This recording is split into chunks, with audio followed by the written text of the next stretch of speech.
అతి సుందరమైన రాజమహేంద్రవరంలోని అతి పవిత్రమైన ఉజ్జయిని మహాశివలింగాన్ని చూద్దాం పదండి.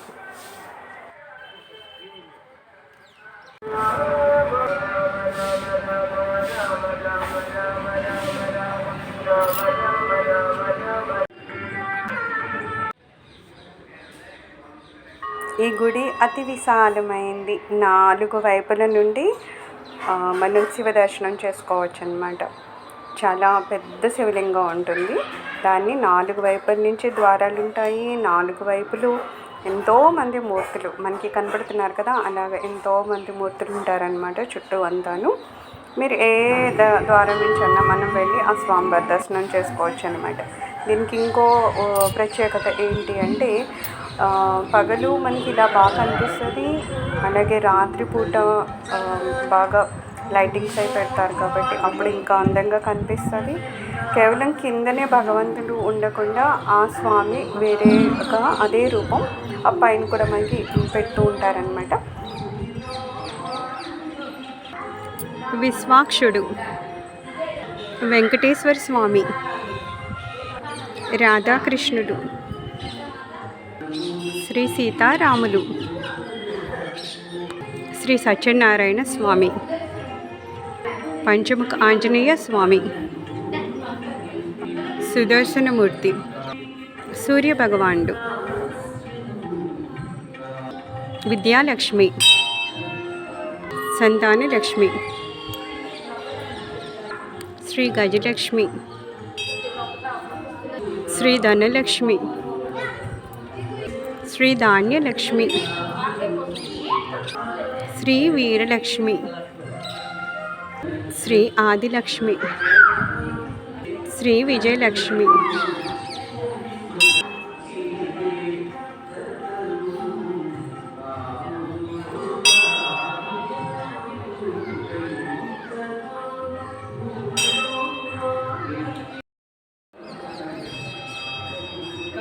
శ్రీ లక్ష్మీ హరిగ్రీవ, శ్రీ లక్ష్మీ నృసింహ, అనంత పద్మనాభుడు, శ్రీ పూరి జగన్నాథుడు, శ్రీ మత్స్యావతారము, శ్రీ కూర్మావతారము, శ్రీ నృసింహావతారము, శ్రీ వామనావతారము, నవలింగాలు, శ్రీ పరశురామ అవతారము, శ్రీ రామ అవతారము, శ్రీ కృష్ణ అవతారము, శ్రీ బుద్ధ అవతారము, శ్రీ బద్రీనాథ్ అవతారము, శ్రీ రామానుజ ఆచార్య అవతారము,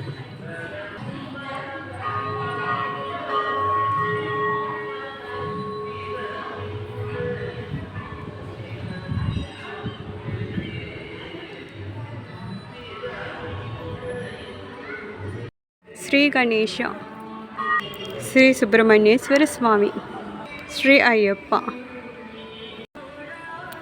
శ్రీ పార్వతీ పరమేశ్వర, శ్రీ అర్ధనారీశ్వర, శ్రీ వీరభద్ర, శ్రీ నటరాజమూర్తి, శ్రీ హరిహరమూర్తి, శ్రీ కాలభైరవ, శ్రీ లింగోద్భవమూర్తి, శ్రీ గజ సంహారమూర్తి, శ్రీ దక్షిణామూర్తి, శ్రీ భిక్షాటనమూర్తి, శ్రీ ఏకపాదమూర్తి, శ్రీ కుబేర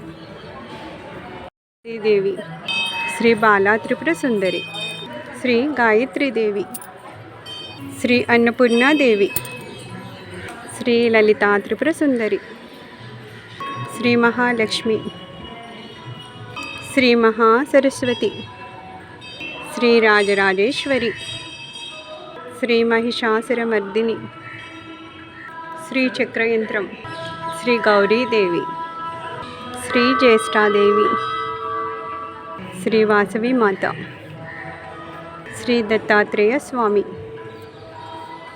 షిర్డీ సాయిబాబా, శ్రీ ఆదిశంకరాచార్య,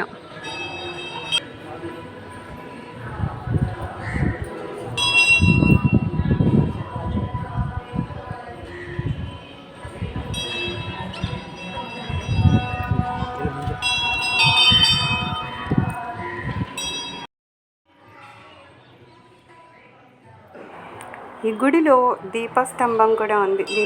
దీని మీద చాలా దీపాలు పెడతారు. ప్రతి నక్షత్రం యొక్క పేర్లు కూడా దీని మీద రాసున్నాయన్నమాట.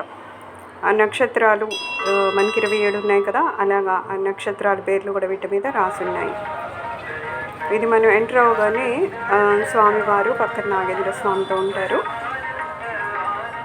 ఇంకా తయారు చేస్తున్నారు, ఇంకా ఇంకా ఇంకా దాన్ని ఇంప్రూవ్ చేస్తూ ఉన్నారు.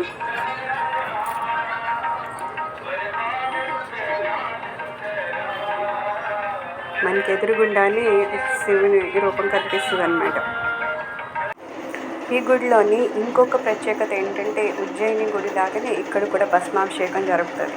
ఆ ముందు రోజు ఏ మృతదేహం అయితే భస్మం చేయబడిందో ఆ భస్మాన్ని రాత్రిని చల్లించి ఒక సన్నని గుడ్డలో కట్టి ఆ గుడ్డతో వాళ్ళు ఆ భస్మాభిషేకం చేస్తారనమాట. దీనిలో కులమత భేదాలు ఏం లేకుండా ఎవరు వెళ్ళినా సరే మగవాళ్ళకి ఆ పంచి కట్టుకొని భస్మాభిషేకం చేయడాన్ని అలౌ చేస్తారు. మామూలుగా మనకు ఉజ్జయినిలో లేడీస్ని అయితే చూడనివ్వరు, ఆడవాళ్ళు కళ్ళు మూసుకోమని చెప్తారు. కానీ ఇక్కడ ఆడవాళ్ళు కూడా చూడవచ్చు అనమాట. నిజంగా ఆ గుడిలో చాలా చూడాల్సిన విషయము, అసలు మిస్ అవ్వకుండా ఉండాల్సిన విషయం ఇదొకటే అనమాట. ఖచ్చితంగా మార్నింగ్ అవర్స్ మనం అది చూడాలన్నమాట. అది చూడాలి, దాన్ని అనుభవించాలి కూడా. అప్పుడే మనకి ఏంటనేది అర్థమవుతుంది. ఓం నమః శివాయ. సర్వం శ్రీ శివ చరణారవిందార్పణమస్తు. లోకా సమస్త సుఖినో భవంతు.